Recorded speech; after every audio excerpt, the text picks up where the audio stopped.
Começa agora um programa que traz tudo sobre o livro mais lido em todos os tempos. Apresentamos O Som do Livro.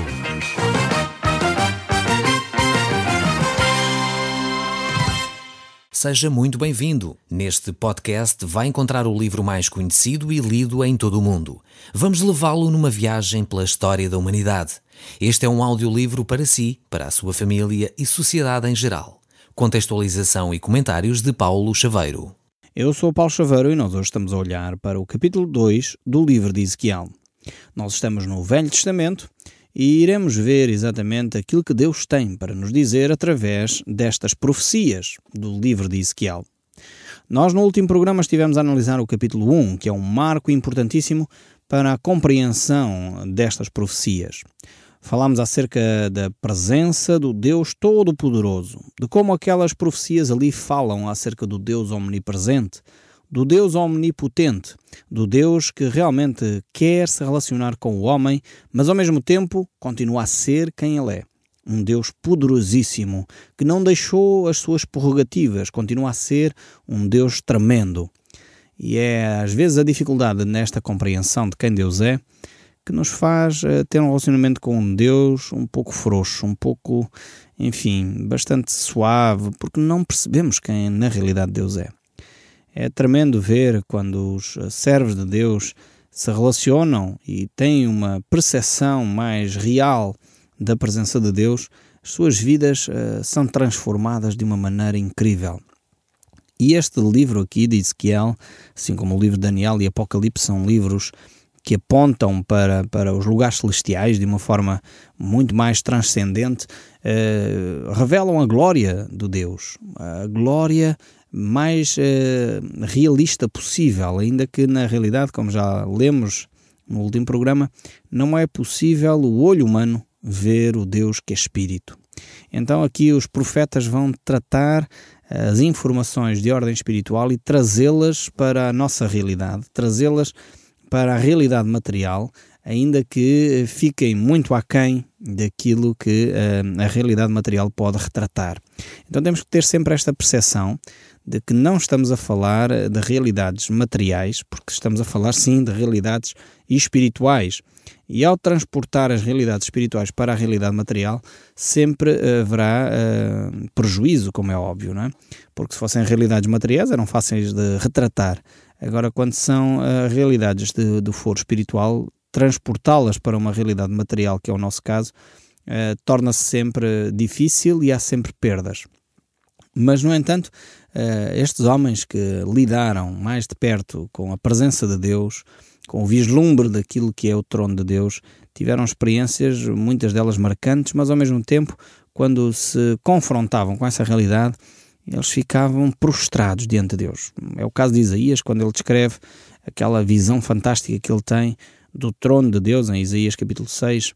Ele diz a certa altura no verso 5, então disse eu, ai de mim, estou perdido, porque sou homem de lábios impuros, habito no meio de um povo de impuros lábios, e os meus olhos viram o Rei, o Senhor dos Exércitos.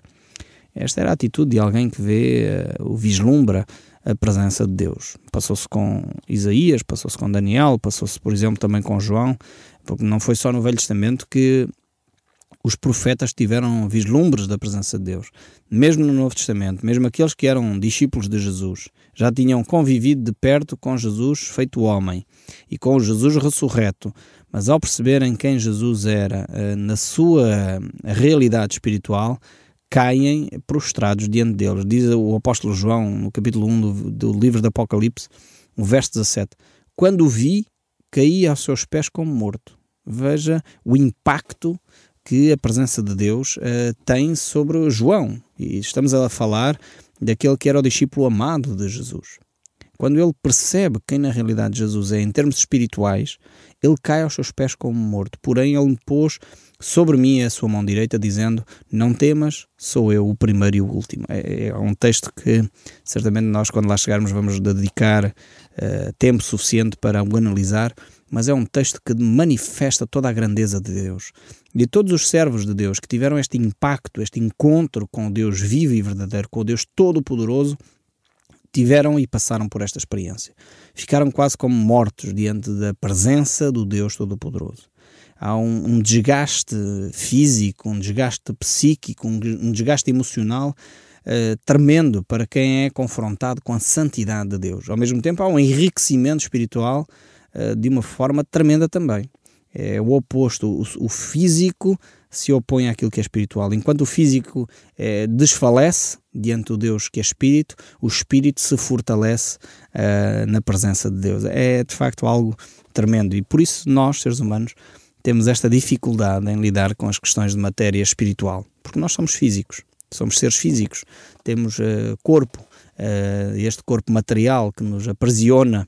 E realmente, quando chegarmos à presença de Deus na plenitude, com o corpo transformado, com o nosso espírito renovado em Cristo, aí sim poderemos ter um contacto completamente diferente com Deus. É por isso que eu estranho às vezes determinadas pessoas que dizem que tiveram a visão de Deus e etc. e não relatam este aspecto tão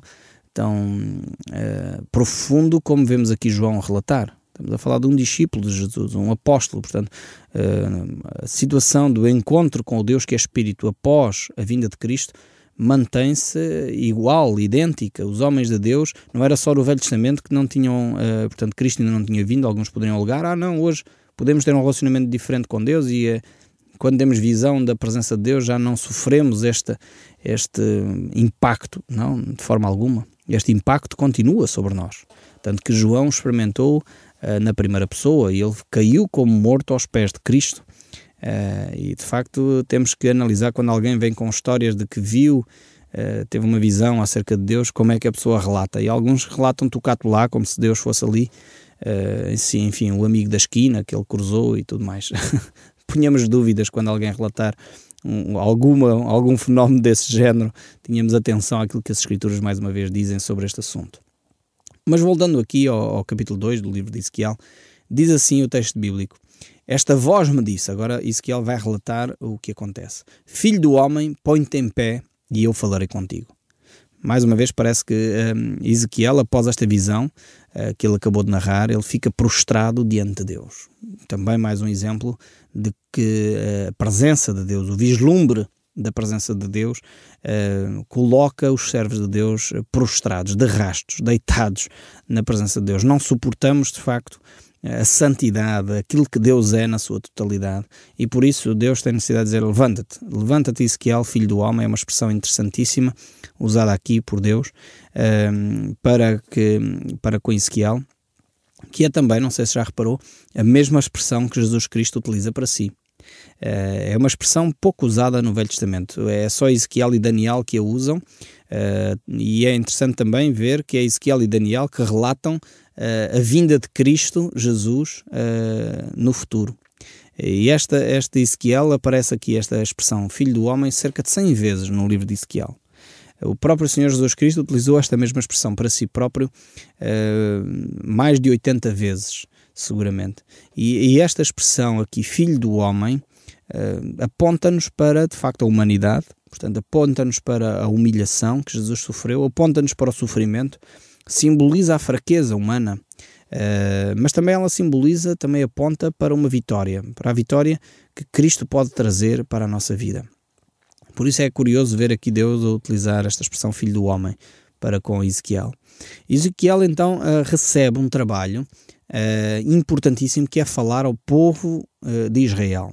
A um povo revoltado, a um povo que está afastado de Deus, a um povo que está no cativeiro. E esta é a grande missão que Ezequiel vai receber. Diz o verso 2 do capítulo 2 do livro de Ezequiel: então entrou em mim o Espírito quando falava comigo e me pôs de pé e ouvi o que me falava.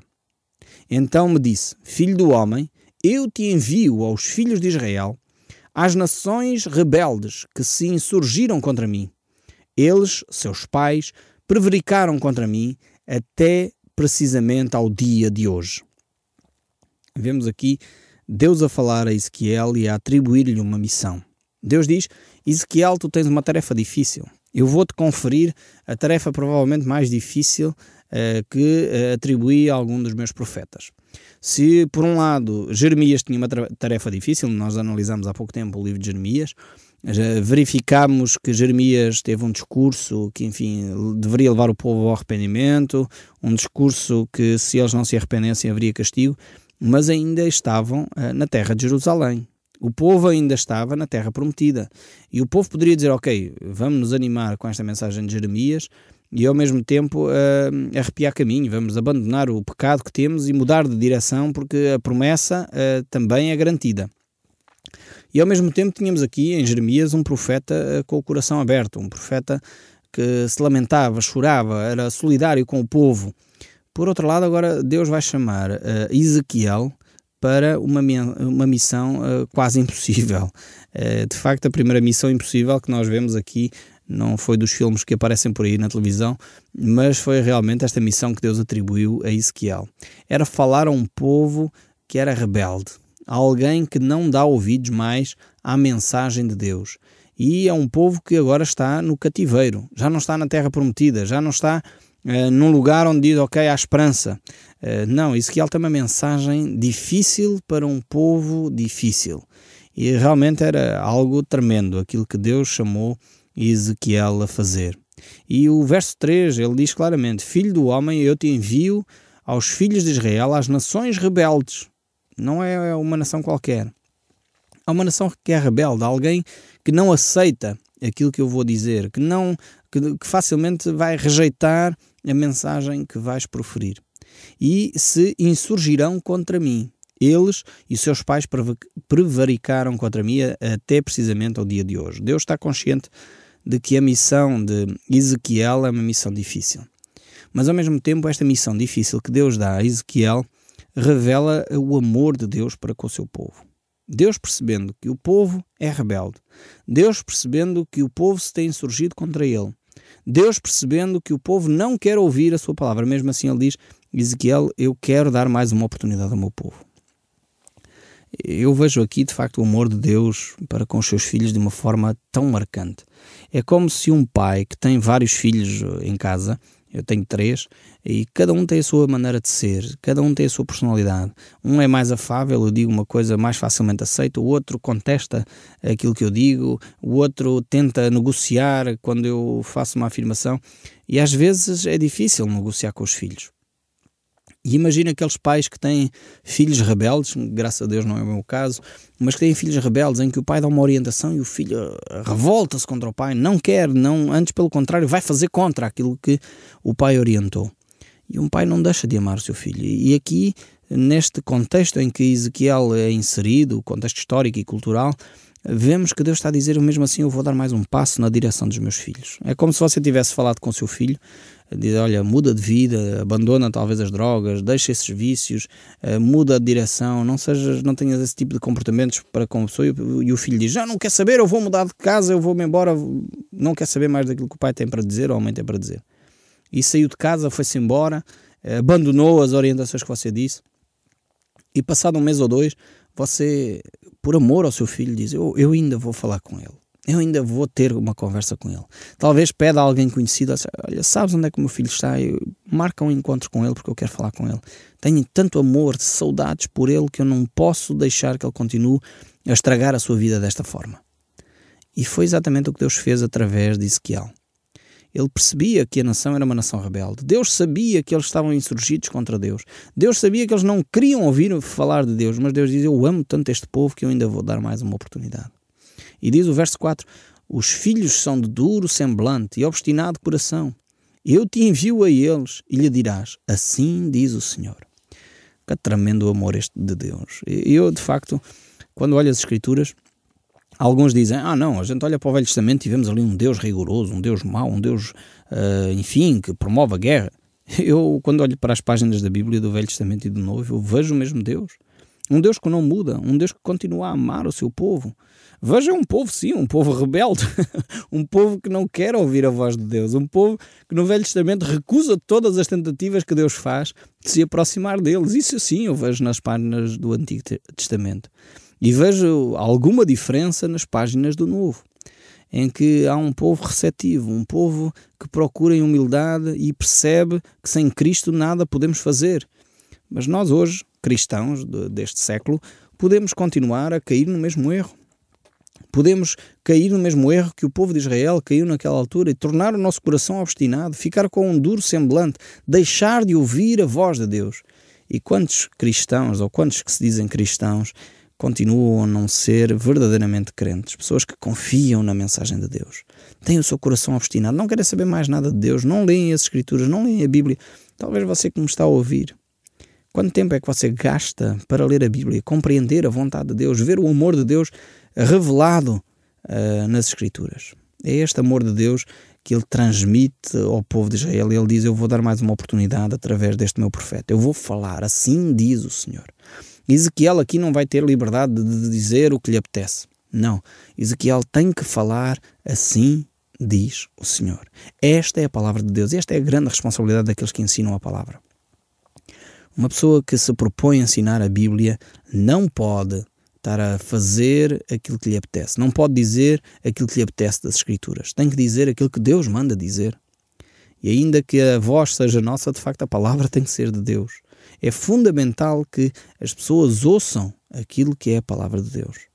É por isso que esta era a grande missão de Ezequiel. E ele diz no verso 5, ou o texto bíblico diz ainda no verso 5 deste capítulo 2 de Ezequiel: eles quer ouçam, quer deixem de ouvir, porque são casa rebelde, hão de saber que esteve no meio deles um profeta. Veja bem, o povo poderia nem dar ouvidos à voz de Ezequiel. O povo poderia dizer: não queremos saber de facto de nada da palavra nem do amor de Deus.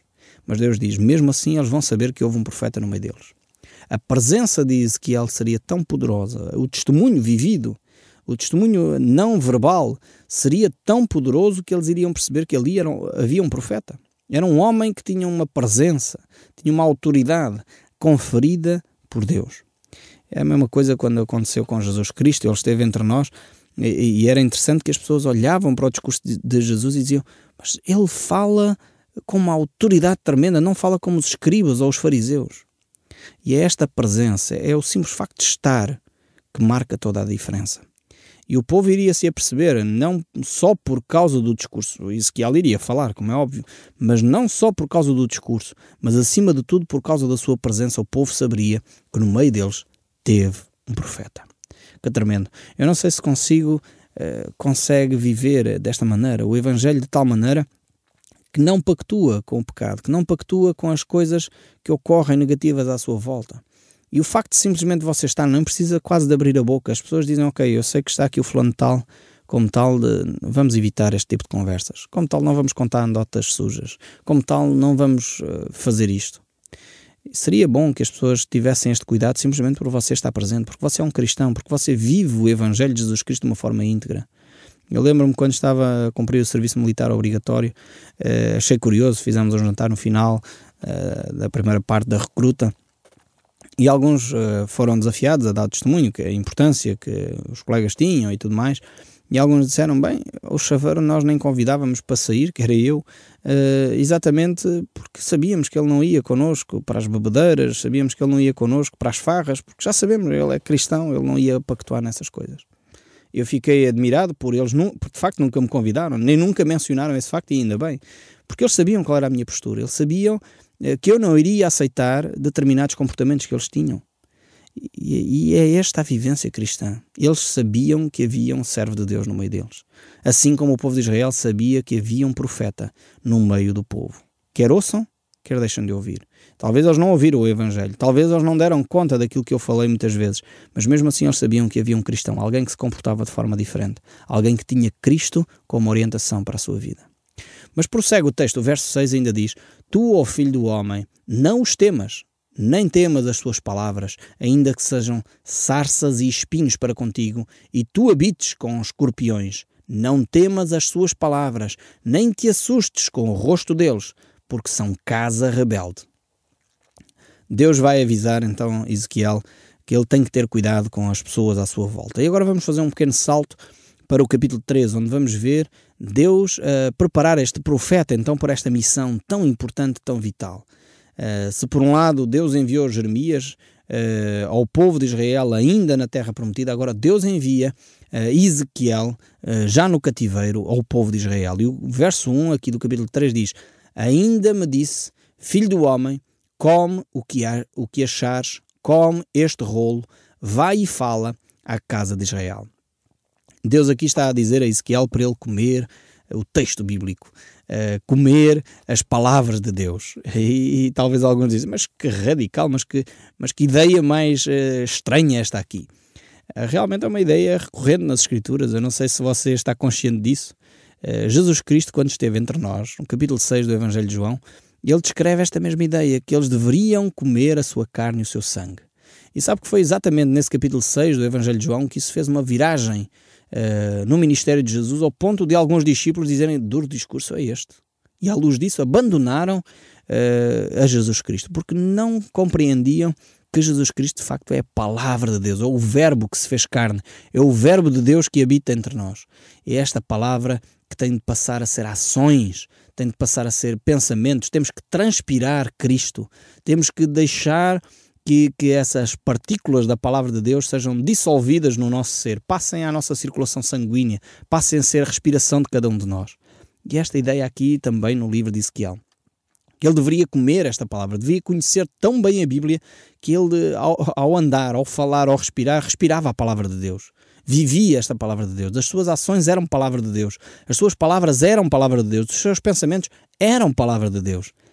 Tremenda imagem esta aqui de Deus a falar com Ezequiel, que ele deveria comer este livro, esta palavra. Cada um de nós deve comer esta palavra de Deus também. O verso 4 ainda deste capítulo 3 diz-nos, disse ainda, filho do homem, vai, entra na casa de Israel e diz-lhe as minhas palavras, porque tu não és enviado a um povo estranho, nem a fala de língua difícil, mas à casa de Israel, nem a muitos povos de estranho falar e de língua difícil, cujas palavras não possam entender.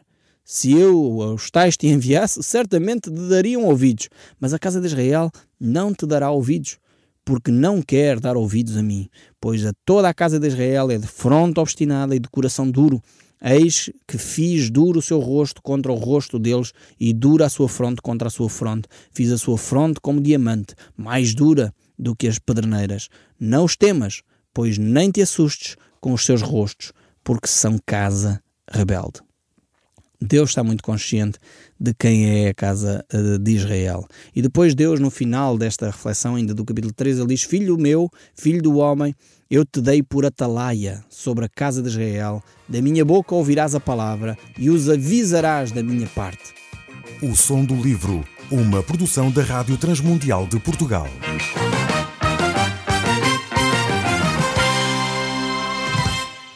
RTM. Conhece todos os nossos programas em rtmportugal.org. Uma produção da Rádio Transmundial de Portugal.